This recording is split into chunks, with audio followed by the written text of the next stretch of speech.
Hello, film fans. Welcome to the Film vs. Film podcast. My name is Martin Harries, your host, and I'm joined by the film encyclopedia man, Boaz Dix.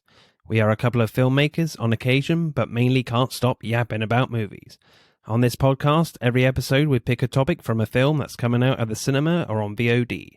Myself and Boaz pick our favourite film from that topic, and we battle it out to decide which film will become the greatest film of all time, according to two film geeks from Wiltshire, England. If you enjoy this podcast, please leave us a review and subscribe.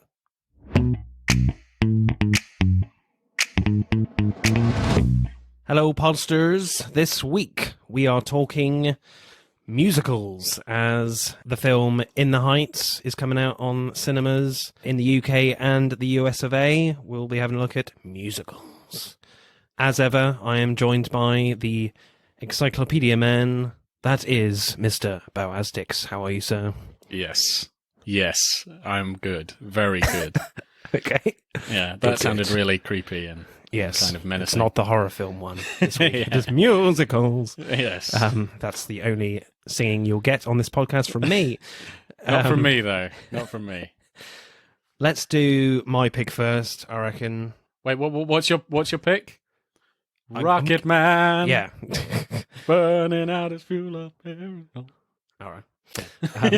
Yes, my pick is, Boaz seems very excited about this one. My pick is Rocket Man. This is very much a personal choice for me. I'm a big fan of Elton John. I really dig his music. Yeah, I've got quite a few of his vinyls, actually. That is incredible. I need to steal all your stuff. All your vinyls. Please don't. I'm moving house next week, just to be safe. I will find you. I was never a massive musical fan, if I'm honest. A lot of the great Hollywood musical stuff I wasn't a huge fan of, because a lot of it was shot in studios, and they shot it indoors and made the outside look kind of weird. I don't know. It didn't click for me that well, but that's why I kind of liked musicals like West Side Story. I do love Singing in the Rain as well. They do a lot of studio stuff in that, but it kind of works really well, and they kind of mix it up a bit. And got some great tunes and incredible sequences. Well, also, in Singing in the Rain, you have sequences in a studio. The whole thing is about making a... But with West Side Story, that's all outside, which is great, which I really appreciate. Whereas some of the studio musicals, pretty much it's all indoors for outdoors, if you know what I mean, and it's just why don't you just try and do something outdoors? But anyway, there's loads of classics out there, but this is very personal choice for me. What happens in Rocket Man? It's a biopic played as a musical, and I feel like this film is more of a musical than a biopic in some ways for me. Yeah, it's a biopic of Elton John's life from when he was very small, known as Reggie White, up until he turned his life around and went into rehab, basically. What did you think of this one then, Boaz? Yeah, man, I thought it was amazing. Visually stunning. And, Elton John, I agree with you. I absolutely love that man's music. So have a musical of Elton John songs is a treat. So if you don't like Elton John songs, this isn't the film for you. No. But yeah, no, this is amazing. I love it. Just the flair of it, man. The flair, and it's fitting because he's quite a over the top individual, and a lot of these dance numbers that happen sporadically are wow, they're so crazy. They're so amazing. And I thought it's quite interesting. Yeah, directing. Yeah, let's get on to it. There's quite a few of the numbers I really liked. Certainly the opening number, The Bitch Is Back, is great, where Elton comes out in full bird costume in the 1950s. This is very much has a lot of fantasy elements in it, which I quite enjoyed. Wait, did you say 1950s? Yeah. Oh, this is when he was a kid? Yeah, so he comes out in his bright orange bird costume. Oh, yeah. Yeah, that was amazing. Because the film starts him in rehab, after he just says screw this gig, and goes straight into rehab, and he's basically retelling his life in rehab. But then when he kind of leaves the room, it goes straight into The Bitch Is Back, and he's still got the bird costume on, and he goes into the 1950s where everyone and everything is the color saturation is kind of like turned down a bit, so Elton sticks out, and he feels quite embarrassed. The fact that his childhood was good compared to where he is now. I love transitions, and this has got plenty of really awesome transitions. So I would say even that beginning musical number is kind of one, because it's like his present self is literally going into the past, seeing his memories, and then he kind of vanishes from it. You know what I mean? Camera turns, he's not there, and it's his neighborhood, and it's him as a kid carrying on singing and stuff. And that was a pretty cool musical number. Other bits that I like are the first time he plays Crocodile Rock. That was really cool. Oh, right. And he literally starts like levitating, like gravity just like disappears. And the audience. And then the audience as well start levitating up. I thought that is an amazing visual representation of like an uplifting moment. Do you know what I mean? Like, that was great. That was pretty cool. I mean, it's a great example of just how like the film kind of changes the tone and changes the style a little bit of the songs. Yeah. I think that was a prime example there, where it's the singing, the la la la bits are it's a higher pitch, I think, in this film compared to the actual song. And there's another great one I liked. I love the change of song that suits Tiny Dancer, where they're at like a hippie party in LA where Bernie is about to have sex with Heather, and and the song is a little softer and more orchestral with no piano. It just has a lighter touch that kind of shows Elton's happiness for Bernie, but the longing to be loved himself, and you feel that just in the tone of the song alone. So do you remember when he gets with his manager and he thinks he's found love? And they play that song, and I love how they do that it becomes a theatre. Cat. Yeah, that's the one. I don't think I've ever heard that song before. That's right. And it becomes like a theatre production of like his life with him. I love that. Like they're literally on stage going on to diner and changing the sets. I thought that was great. And then the transition at the end from him putting his golden record on, like, opening up his golden record, and then it transitioning to him actually looking at his golden record, like in real life. Yeah. It's like a dollhouse, isn't it? They open up the house. Yeah. They open up the house and you've got the golden record, and then you go from, was it someone holding or putting up a record? In the next scene. Yeah, that was incredible.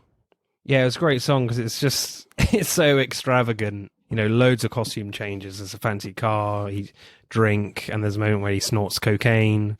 It's just loads like crammed into the frame, which is certainly on purpose at that point of just the start of the indulgence of Elton John, on a steep rise of who this guy is. So yeah, I mean, I just love that, like how each musical number does have like just a different kind of feel to it, And I like that. I like that one that it's very much like a play, on the stage, and you have other ones which are a bit different, like that one which is essentially a giant transition of him playing Pinball Wizard on the piano. Oh yeah, and the camera keeps going round.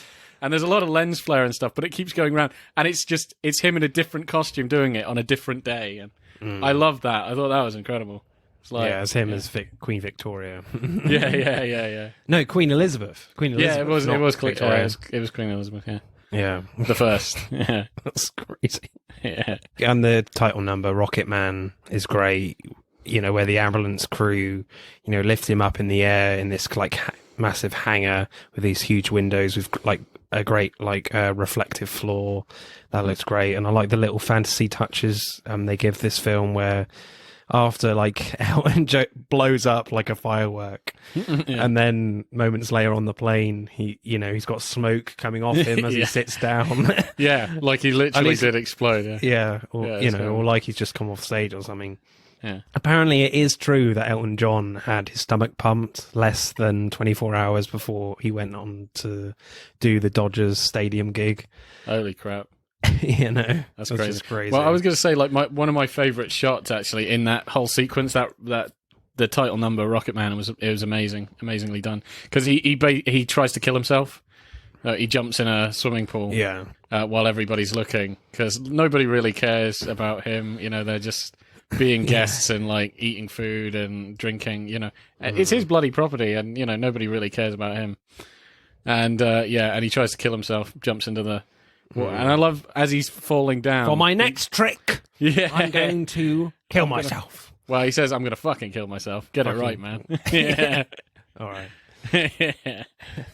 But yeah, anyway, and he falls into the pool and he's sinking. And I love it starts playing and it's his younger self playing Rocket Man on a piano on the bottom of the pool. I love that. And that he starts to sing as well. I was like, wow, that's incredible. Matthew Ilsley. Yeah, his younger self in a astronaut costume. And he's playing Rocket Man. And he just starts singing as well. And then, it goes on to him being put in an ambulance and then basically choreography of them, taking him out of the ambulance and then putting him in clothes and then getting him on stage.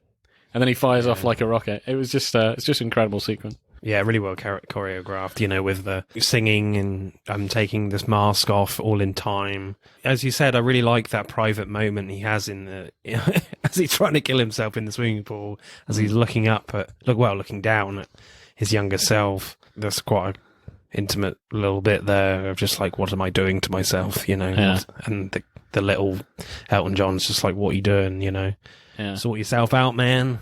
Then you would think he would like try and sort himself out, but then, there's quite a few dark tracks that come up with Benny and the Jets number, where it is like the start of his descent into despair with this giant orgy scene, and it's very bright and vivid and dark at the same time, and people and dancers literally everywhere. And the scene goes into this like dance number and then slowly goes into a montage of flashbacks of him trying to remember who he was, I quite like that, of just this incredible just visual sequence of people everywhere, and he's just losing himself completely into it all, Yeah, no, that was brilliant. And it was all kind of really cut really quickly, and then suddenly a jump cut to him waking up in his hotel room, wherever he lives.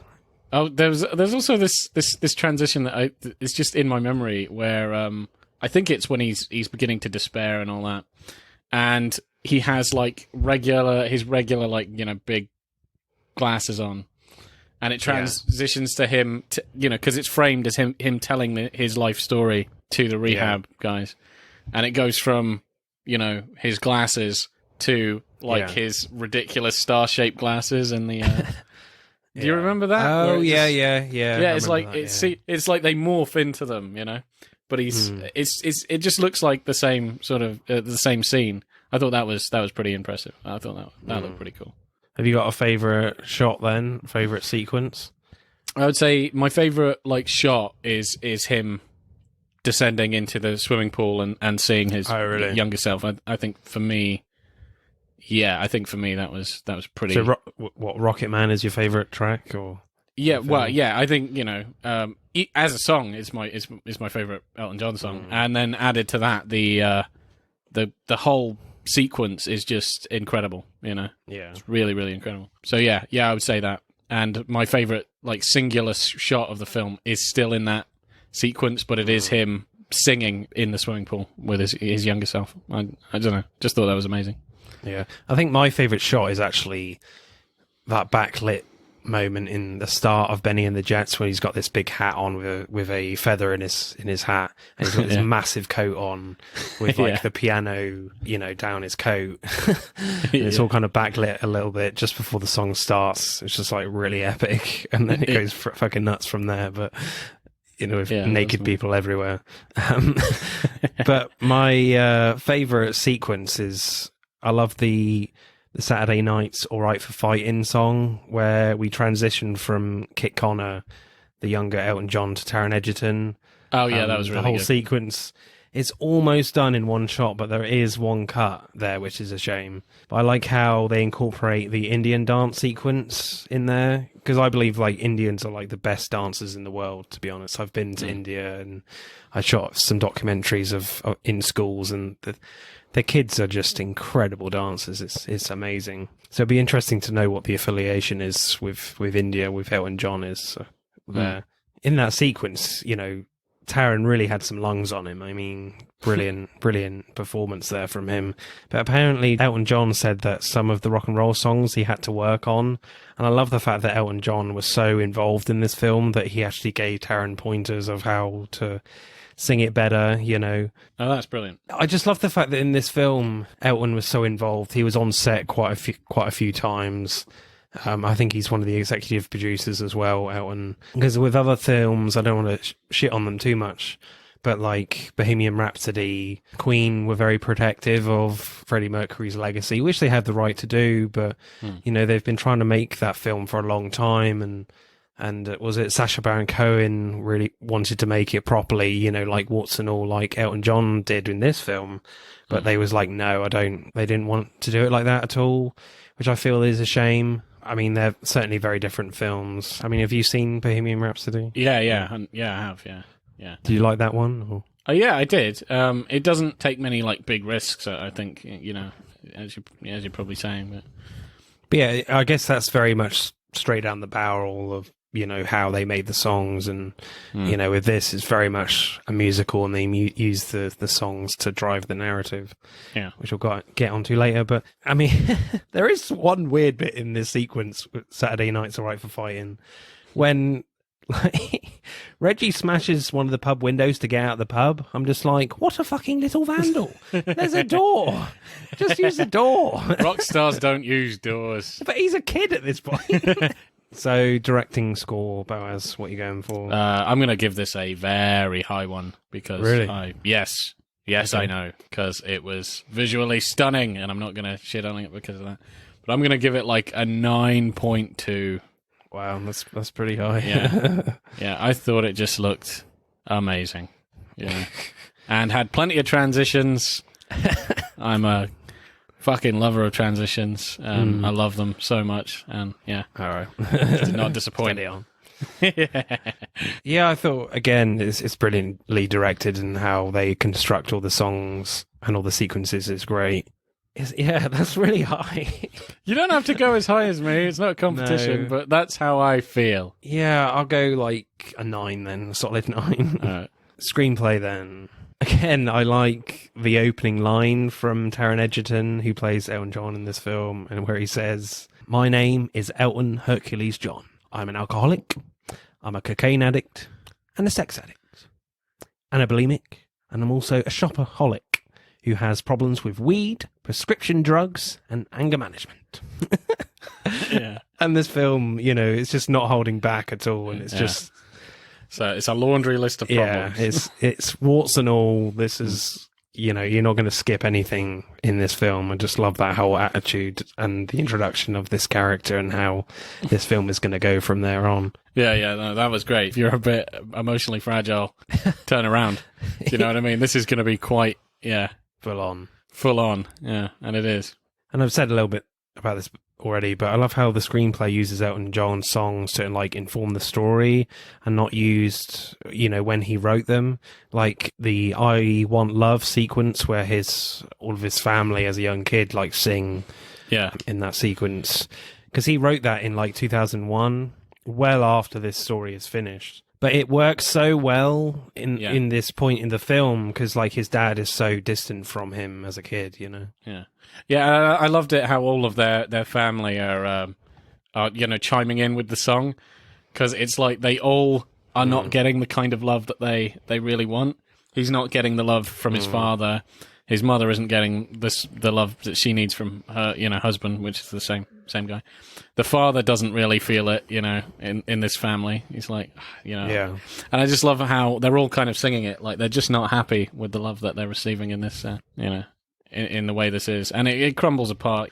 He leaves, and it's quite emotional. And there's a kind of returning line that comes up quite a bit of young Elton saying to his dad, you know, "Are you going to hug me now?" And like the first time he says that, it's like, you know, don't be soft. And then it's kind of heartbreaking when he goes to see his dad, and he's already famous, and his dad has another family. You know, he's got a new family. That was heartbreaking. Horrible. Yeah, he's got 2 kids, and he hugs them all the time, and they love him. He loves them, and it's just, you can tell he's like, what the hell, you know. And he even tries to connect with his dad. It's like, oh, I bet you get this all the time. Do you want to I've got an album. Could you sign this? And he puts to Dad. And he's like, no.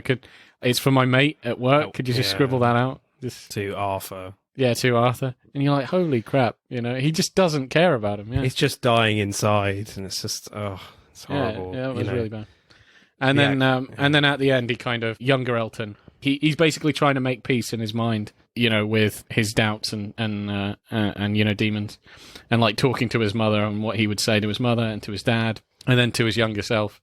And then I like that, with the end, it's just, are you going to hug me now? And he hugs his younger son. It's like the most important thing is not for him to try and find love from someone else to like fill this hole left from his dad, but he's got to love himself. Yeah, his dad's played by Stephen McIntosh. I was going to say his dad is a bastard, but yeah, he is. Well, he's played by a nice guy. Yeah, I mean, hopefully, it's interesting with that relationship, isn't he? I mean, he's clearly never been a fan of that type of music. Is it jazz? And at the start he says never touched my record, so he is a music fan, but just not his style of music. And but even he tries to connect with him. Like he picked the jazz record because he's like, Dad, you could play this, and he just doesn't want really to talk to him. He just doesn't want to connect with him. Got to be quiet, he says. Yeah, you've got to be quiet while I'm listening to my jazz. It's like there is absolutely no. In that scene when he visits him, he gives him a gift and he just smiles and doesn't say thank you at all.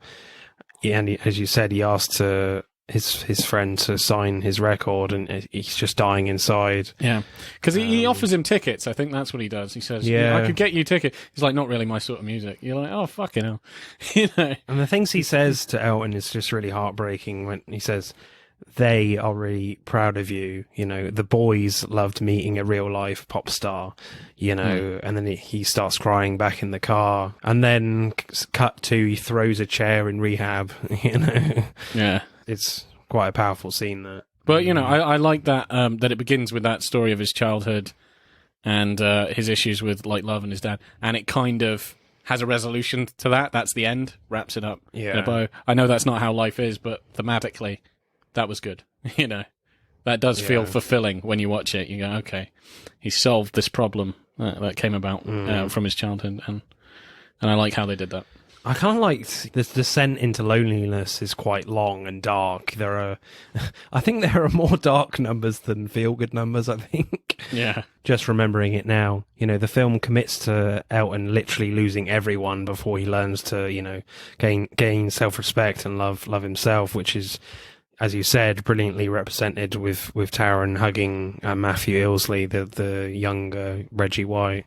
And I love the confidence this film has to really stretch out some of the numbers, like Yellow Brick Road. It starts with Bernie, played by Jamie Bell.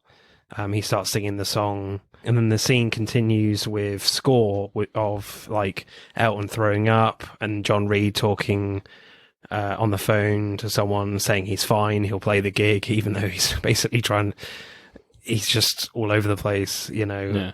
And then you got Elton preparing for the gig, putting on the bird costume, the bright orange bird costume. And then Taron finishes the song like 2 minutes later, triumphantly, like, yeah, I'm going to fucking sort my fucking life out now. Yeah. It's just really great storytelling and understanding the songs as well, of how you can use it in this way. And again, it's just a great testament to Elton John's involvement in the film, that he wanted everything front and center. Do you like that sequence, Yellow Brick Road? That was an amazing sequence. I love that sequence. Yeah. It definitely felt very fulfilling, and it's a lot of stuff going on. And it, it climaxes to the conclusion, the victory of like, yeah, no, screw this stuff. I'm going to seek help. And you get to the beginning of the film. And yeah, that whole sequence was amazing. It's also amazing, like, again, transition. But, this I should have mentioned on directing. But when he's in the taxi going to the Yellow Brick Road, how it goes from the town to he's in the country. Like, yeah. I quite like right. that. Yeah. You kind of don't even notice that it's changing in the background, and you're like, holy shit, he's in the countryside. How did that happen? And I quite like that. I thought that was amazing. I'm quite like they didn't actually show how he got into the cab properly, to be fair. Otherwise, that would have been really weird. He just drops in, is like, fucking get the fucking wings in. Come on. Yeah. Scraping up against the roof. They definitely skipped past that bit. It would have been impossible. Yeah. Maybe he opened the boot, he climbed in the boot, and I don't know. Yeah. Yeah. I would have loved to have seen him eat all those puddings. And he's like, what ice cream do you want? All of them, actually. Anyway. Yeah, that was good. There's some great lines in this film as well, you know. Stephen Graham, the first manager, I really love his character. He's just having so much fun, you know. Yeah. Where he's like, he says to was it Ray, his assistant or something? He says, "All right, don't break your neck sucking your own cock." Yes.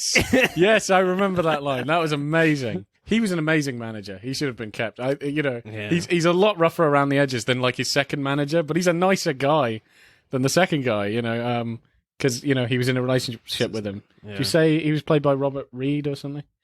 No, his character's John Reed. John Reed. But he's played by the guy from Game of Thrones. He played Robb Stark. Richard Madden, there you go. Richard Madden, yeah.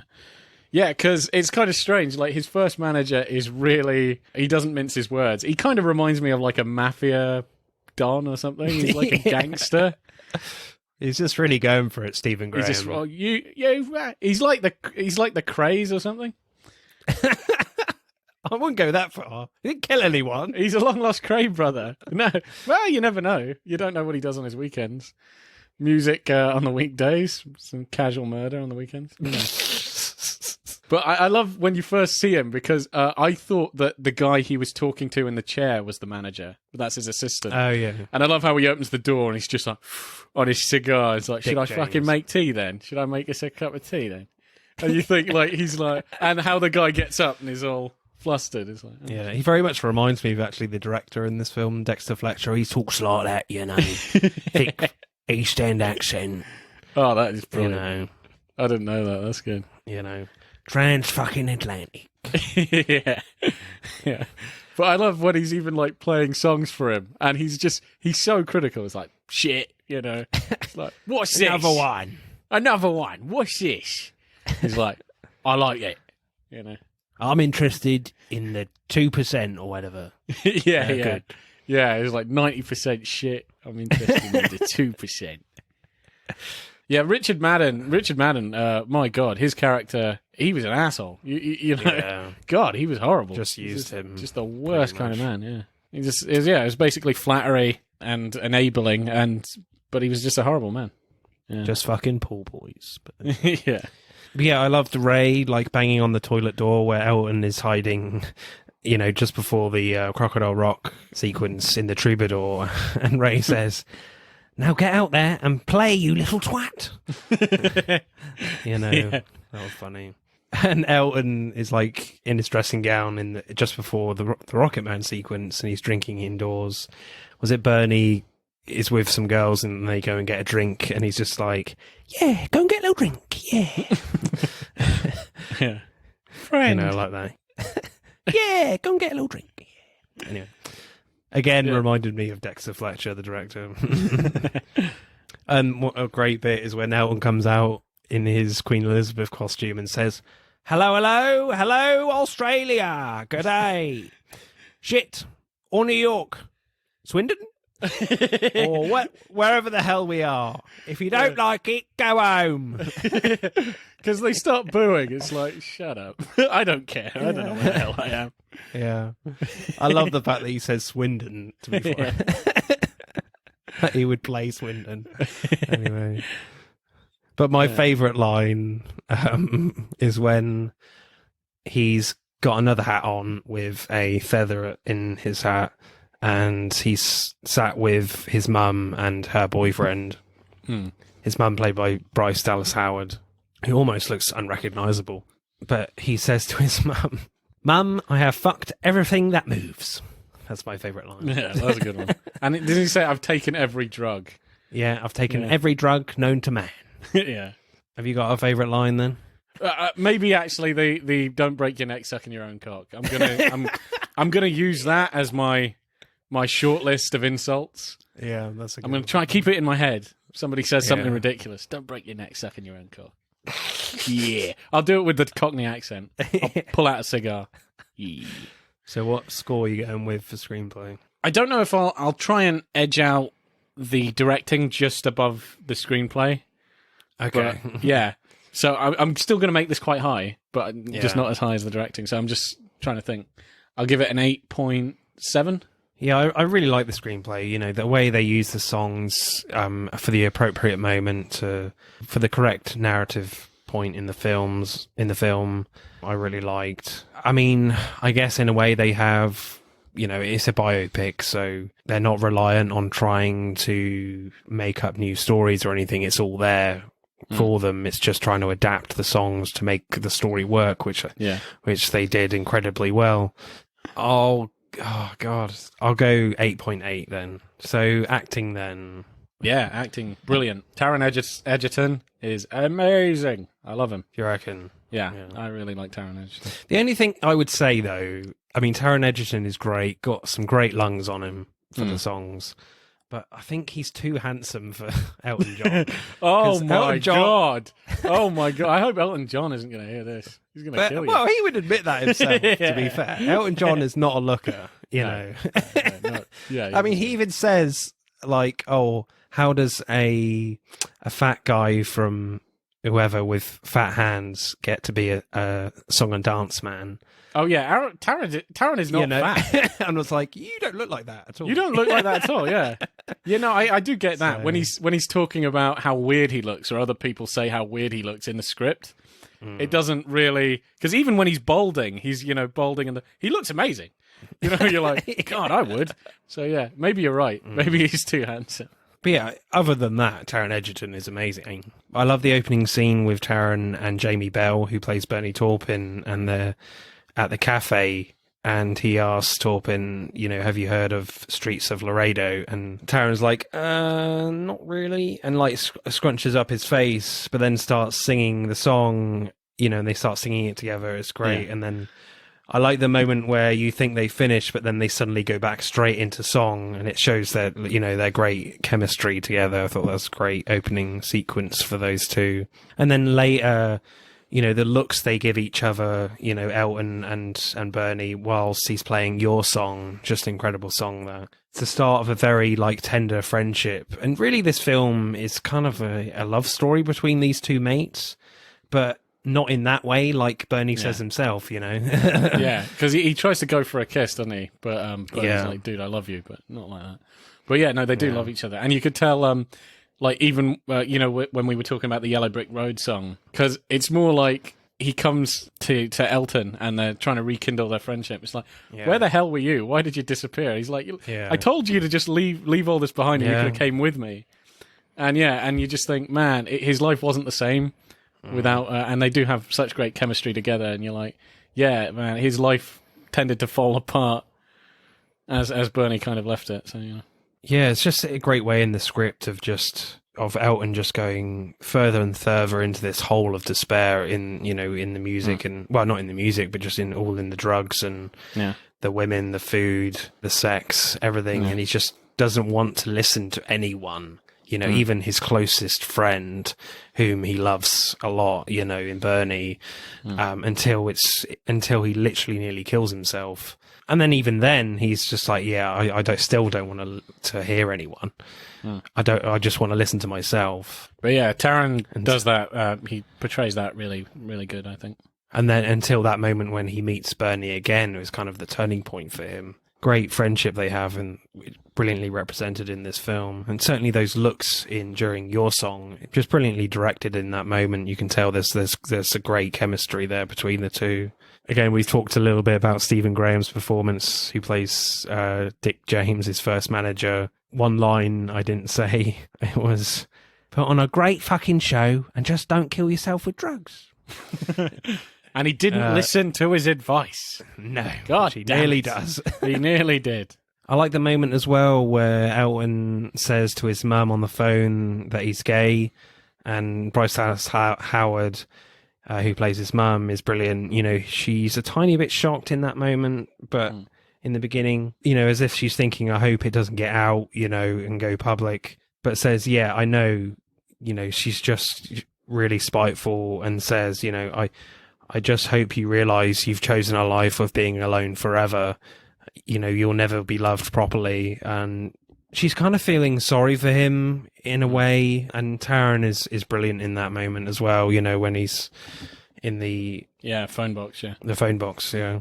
No, it was quite emotional, and you know, you can tell that just by his face. You know, that hearing her say that, it's just like devastating to him. Devastating, absolutely. It's like it just feels like, certainly emotionally, his only family is Bernie. His only saving grace is Bernie. No one else, not his mum, not his dad, maybe a little bit his auntie, but she's kind of distant anyway, a little bit. Again, there's a brilliantly sad moment when Taron is sat in the dressing room chair just before the show starts, and he's he snorts some coke, has a drink, and then grins to himself in the mirror, and then drops his face, miserably, and he repeats that like he's practicing to go on stage and practicing his stage face. He's building this fake persona, but in reality, he's quite miserable. And I just love the way his performance in that moment just shows this fake persona kind of thing, of Elton John, and then in private, he's kind of just Reggie White at heart, And then he gets really angry at Bernie, but then quickly apologizes to him, saying, I know. Bernie says, I know. He very much realizes what's going on, and the only person in the film that truly knows who he is, And I think Elton knows that as well throughout the film. Any other performances you liked? Was it Madden? Richard Madden, yeah. Yeah. John Reed. He played a dick very well. Yeah.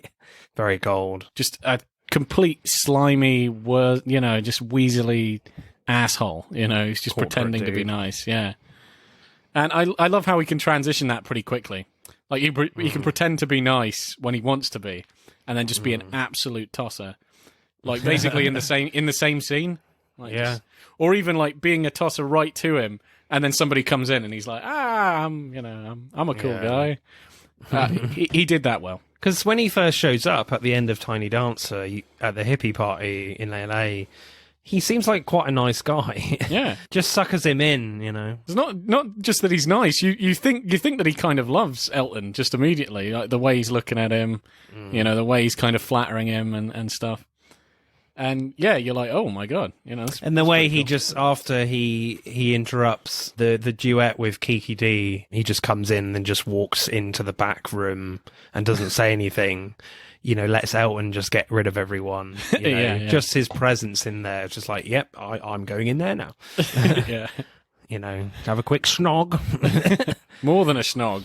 Yeah, and then it goes into the sex scene. Yeah. Like where you see a bit of Taron's bottom. Yes. Right. Have you got a favourite performance then? Yeah, I was Taron. Yeah, same. Taron Egerton. Score? Score. Fucking hell. Oh man. I'm trying to think. This is what I'm going to say. Fuck it. Whatever. 8.5. I'm going to go pretty high as well. I think, Taron is great. I mean, the whole cast is really, really great. Certainly everyone's singing is pretty good, to be honest, but certainly Taron himself is brilliant. So, and the fact that you have to sing in this film as well as just have normal dialogue is really impressive. So I'll go like 8.7. Right, let's add up the scores then for Rocketman. Rocketman gets 52.9, which is pretty good, I would say. Rocketman gets 52.9.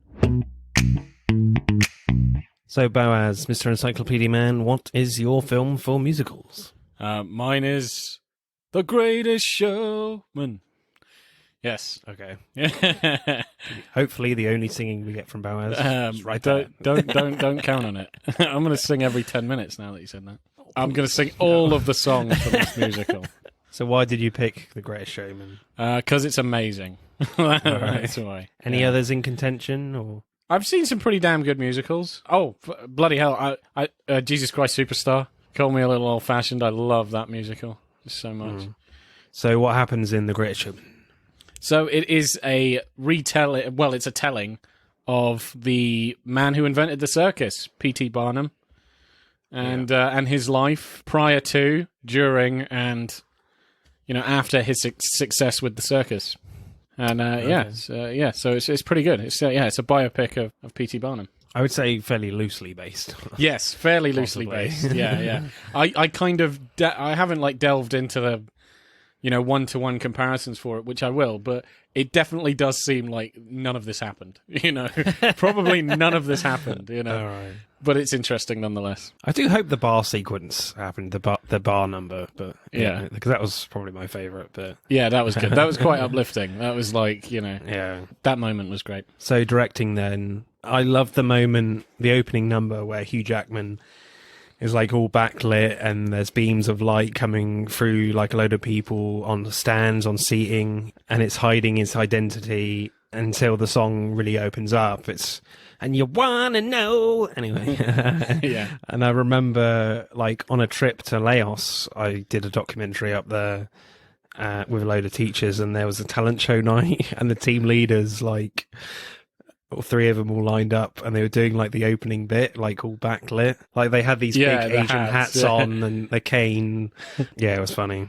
One of them nearly dropped their hat, which is amusing. But yeah, that was fun. Yeah, a great number to start off with. Yeah, no, it's a hell of a good number to start the film on.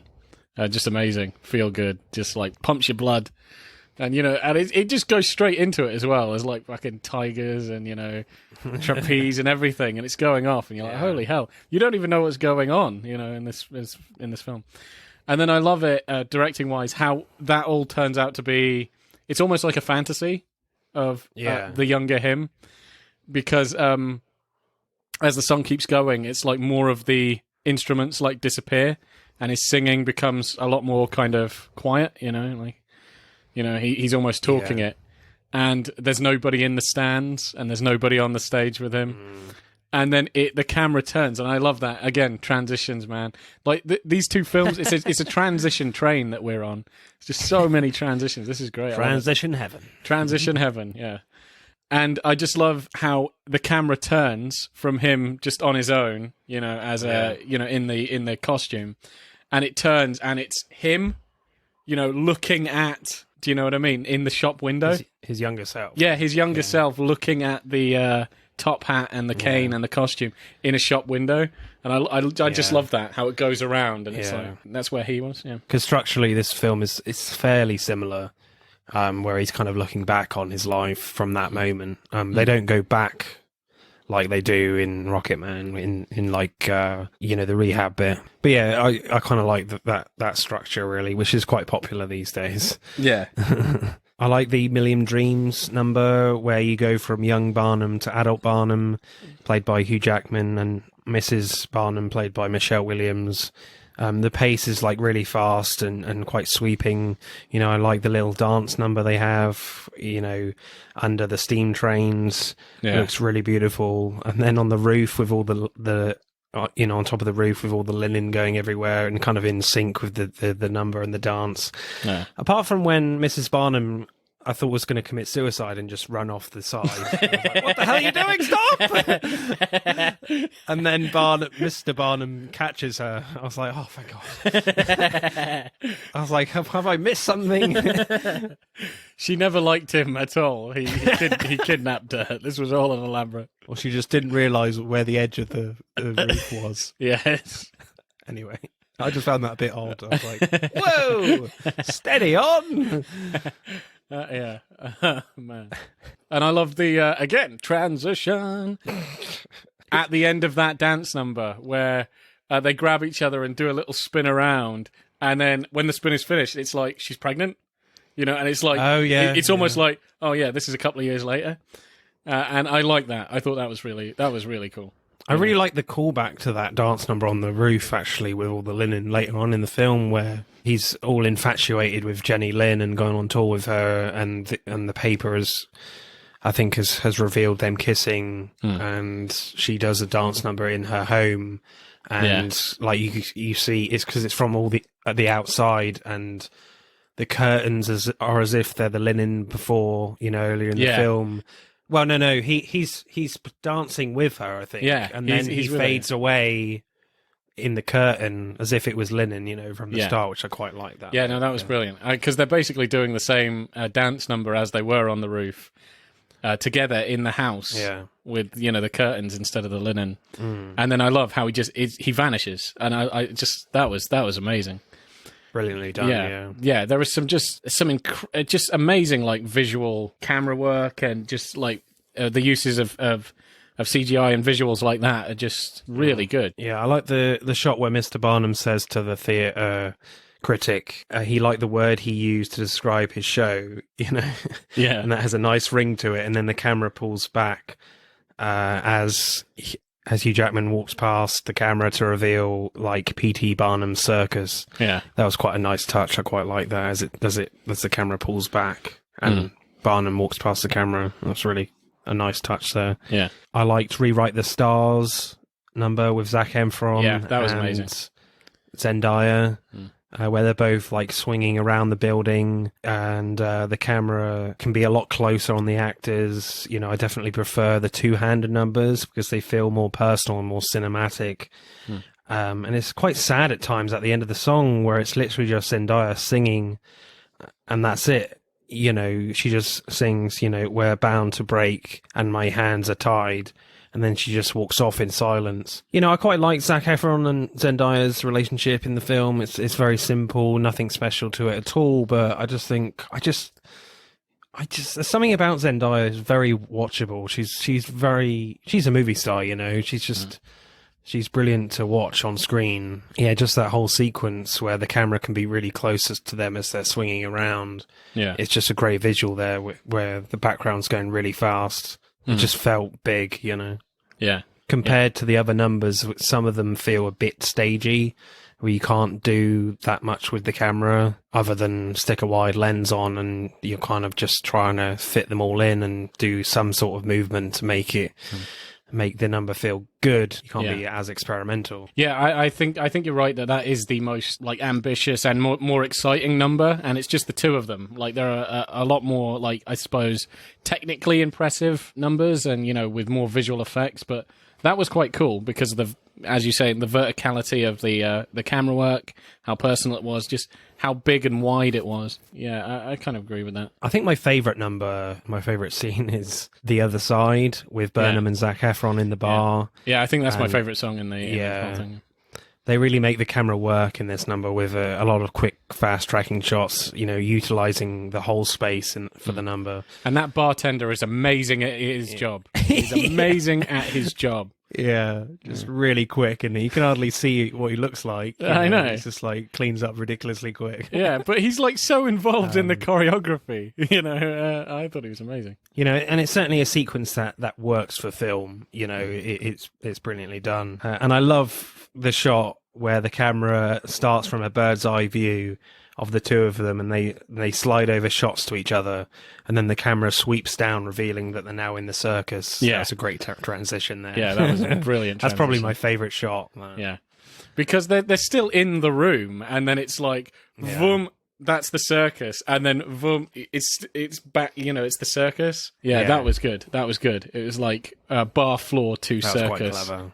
Yeah, that was amazing. You got a favourite shot? That was an amazing shot. I actually have to give it maybe to that one as well. Yeah, that's mine as well. Yeah, I just love that. He's got him on board.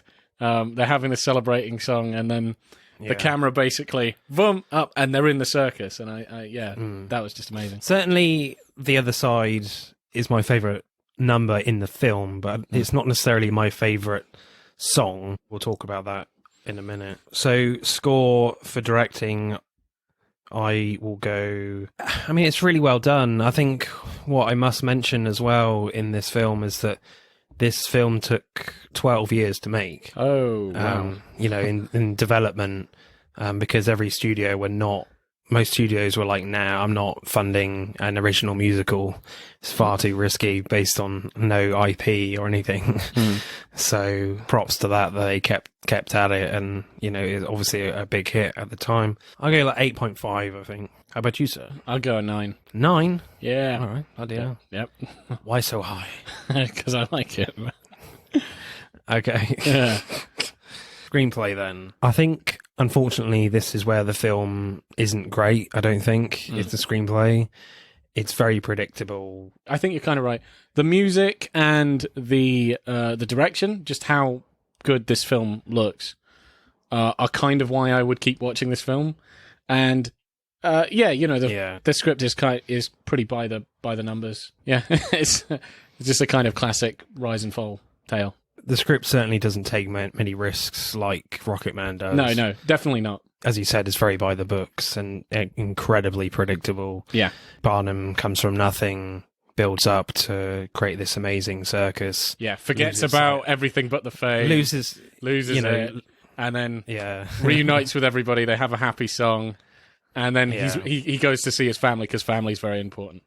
It's so very, very basic. Not... Yeah, it's very basic. And that's part of possibly why the studio would possibly greenlit this type of film as a musical, because the story is very, very simple and it's very satisfying and it works.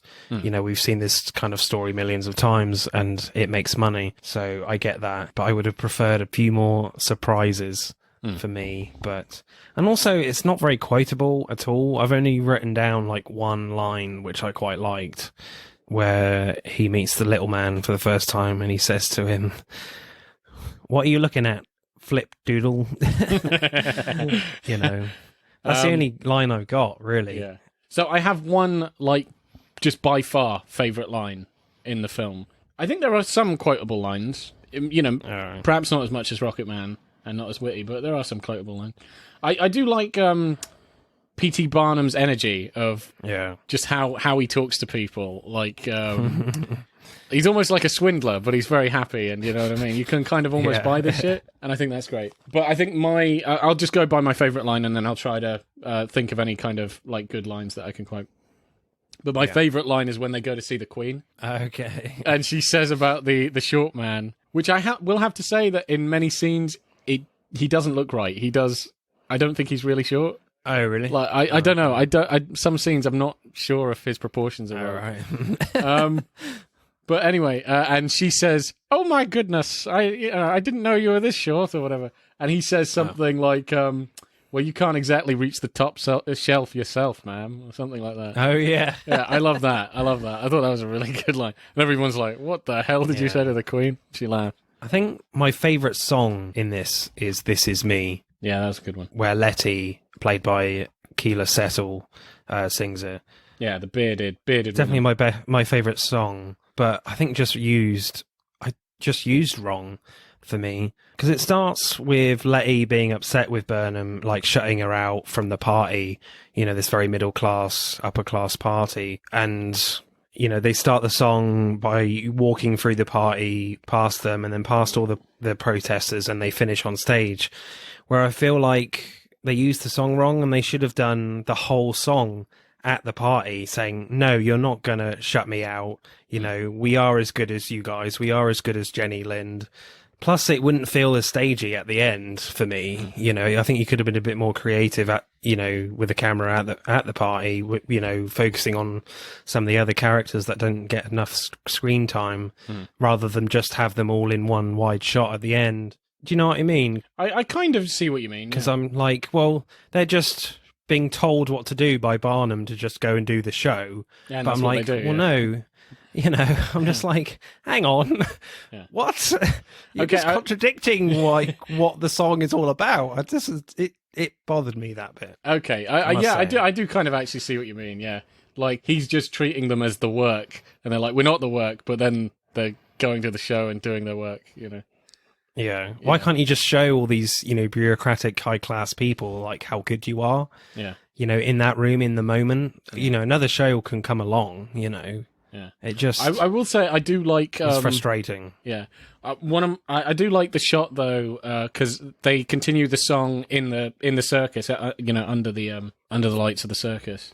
And, that's choreographed. I do like the bit where they jump up, but she's, in slow motion. But she's still moving at regular speed. I don't know. I quite like that, and how she starts singing, turns around, and then they hit the ground and carry on with the performance. Yeah, well, that was an interesting use of slow motion. But yeah, I kind of agree with you. They could have made the song is a really good song, yet the dance number is not. Is not the better one. Yeah. Yeah, they could have used it better narratively, because you could have had Barnum still in the same mindset. He could have left the room or been have a private moment with Jenny Lind or something, and it goes from there. So he's still oblivious of like what was going on. So they certainly could have worked around that. But yeah, I think it's just a shame because I think it's the best song, for me. But yeah, any screenplay moments that you liked? Any others? Actually, do you know what? I like that his kids are, even though they have like everything, because of his fame, and they're very supportive and they're sweet kids and stuff, and helped him with, even coming up with the idea of the circus. I like that the kids have like more agency in the script than just being kids. Yeah. They even say to him, I think the reason nobody comes to your, museum is people aren't interested in dead things. But I also like how the daughter that's like doing ballet, is that the oldest daughter? Yeah. Yeah. How she's kind of very insecure because even though she's allowed to do ballet and she's doing what she ever was wanted, all the kids don't respect her because of, where her father gets the money from. I think my favourite line is, if you ever want a line to sum up the movie that you've just watched, then this is the perfect one, for this film. Literally the last line is, it's everything you ever need and it's here right in front of you, like your family and like the values that you set out from the start, because obviously he kind of loses his way and then comes back to his family, it's just a really nice line that it's everything you ever need and it's here right in front of you. Quite a sweet end, I guess. Yeah. I think, what was it, on a rewatch though, I think I may have pointed, I'm not sure if it's a plot hole, it might be a plot hole with the end of the film. So on a rewatch, so I've watched it a few times, and I rewatched it for this, and I was going to say this, because it confused me. So when he kind of leaves the show to go off with Jenny Lin, that's seen as a bad thing, and when he's not there, the crowds hate the circus, and I mean, they burn down. Yeah. They burn down the building. Yeah, and then he comes back and he's like, now I know why I started this for, and all that singing and dancing. Let's go get a big tent. And they get a big tent, which is famous and stuff. but then he leaves again, and that's a good thing because he's got to go see his family. Won't the same thing happen? People still hate his circus. Won't they burn it down when he's gone? Do you know what I mean? Yeah, I don't. They didn't really. Possibly. I'm just saying they yeah, I guess they didn't really win over the audience. Yeah, but they kind of gave him his happy ending, and the circus is continuing, and they're all happy to do that. They haven't changed people's minds about the circus. No, to me, I felt like, that wasn't really resolved. They didn't win over them. Yeah, no. I think they should have had a scene where they the quote unquote freaks actually win over the public, but that never really happened. Yeah. No. So in my mind, I finished watching it the other day, and I was like, does that mean they're still going to be like insulted in the street, and they're still going to be in danger?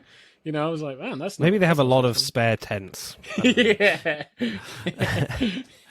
They didn't just get one tent; they got like loads. 100. I mean, what if they just said, the place we're going to, the people are nicer, just something like that, Because I'm just saying, the people of that city were jackasses. Because they don't actually mention that they're going to travel the world or anything, no, do they? They just move. They're just going to move location in New York, I think it is. Yeah, they're still in the same shithole city that burnt down their first abode.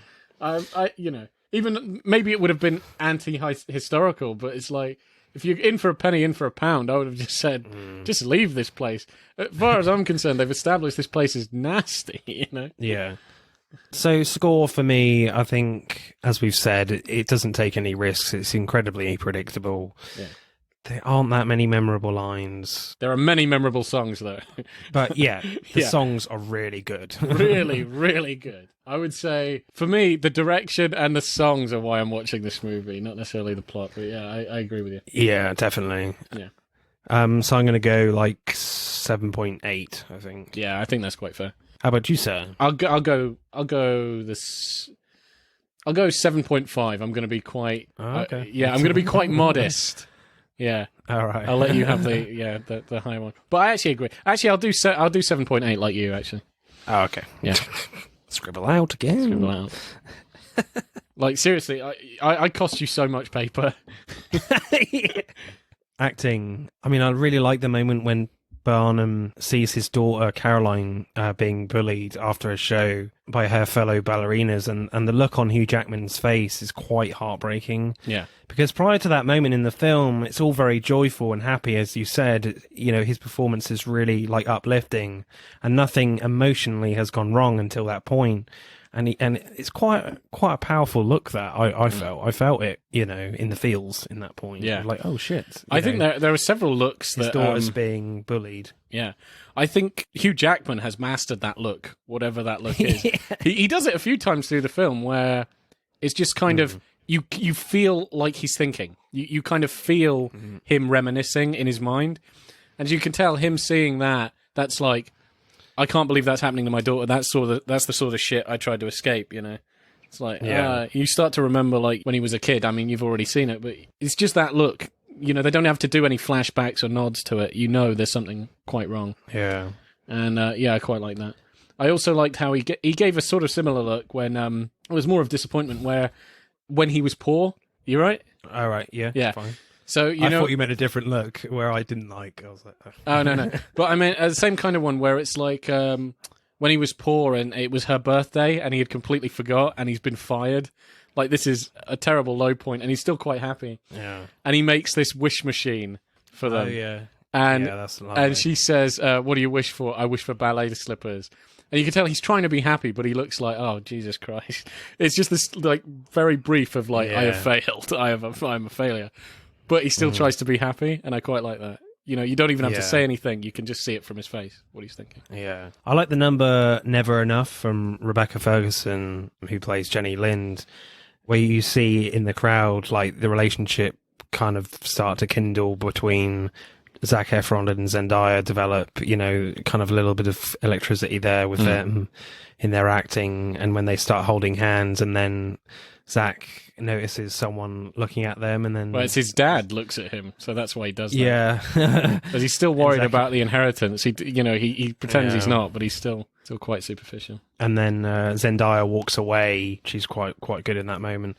But then I do feel like in that number where, you know, Hugh Jackman is in the wings, I feel like he's overacting a bit when he's reacting to the amazing singing from Jenny Lin. It's like as if she's naked or something. It's like, all right. It's like someone's tickling his balls. He's like, oh.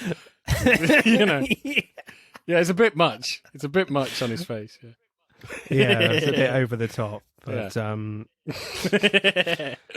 but then I love the moment from his wife, played by Michelle Williams, notices it, you know, in a brilliantly subtle look, and she's like, yeah, there could be a problem here. Just an incredible look from Michelle Williams of just, you know, him looking at Jenny Lind like that. Yeah, again, another actress I really like, Michelle Williams, very watchable. Another brilliant moment from Zendaya when Zac Efron has just been saved from the fire as the circus has been burnt down, and Barnum saves him, and Zendaya is sitting on his hospital bed, and she's singing "Rewrite the Stars Again," and she's really amazing to like get to that place in such an emotional way, because for me it must be so skilled as an actress to do that well, because she could easily like burst into tears. Yeah, you know, in that emotional state, trying to sing it like that. Yeah. You know, I thought that was quite impressive.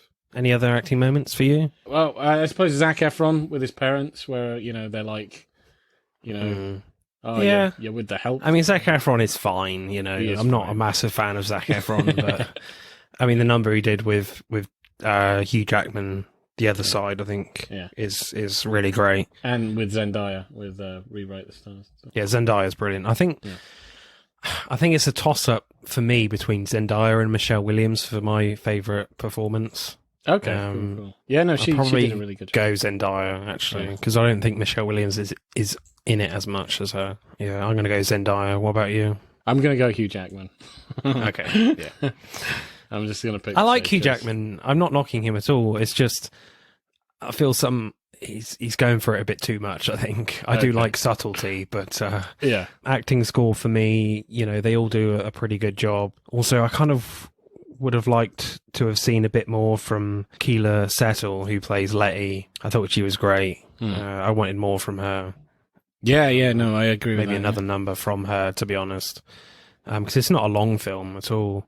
It's like an hour and 35, 40 or something. So they could have given her an extra song. I wouldn't have minded that at all. So I'm going to go... I'll go 8.1, I think. Okay. For acting. Yeah. How about you, sir? I'll go an 8. Yeah, so actually 7.9. Let's add up the scores then for The Greatest Showman. The Greatest Showman gets 49.1. So this week, Rocket Man wins with 52.9. A worthy winner, I would say. Yeah. Brilliant film. Yeah. Yes, I think we need more musicals in our lives right now. Oh, yes, we do. Not mine, though, obviously. Yeah. From the look of Martin's grimace. You know. In the Heights looks great, so it'd be cool to catch that at the cinema at some point. Next week, In the Earth is out in the UK and will be featuring our second director we're going to concentrate on, which is Ben Wheatley, who directs that film. So we're going to have a look at Ben Wheatley films, who is one of the UK's most prolific film directors. He's made so many in such a short space of time, so it'd be interesting to see what we pick there. All right. Thank you very much, guys. Thanks for listening. Bye-bye. Bye-bye, Boaz. Adios. Goodbye. Goodbye. That's it for this week's pod. Thank you for listening. We hope you enjoyed it. If you would like to find out more about the podcast or suggest future topics for us to discuss related to upcoming releases, let us know on Instagram at Film vs. Film Podcast and on Twitter at FVF_podcast. Remember, please subscribe. Pod signing off.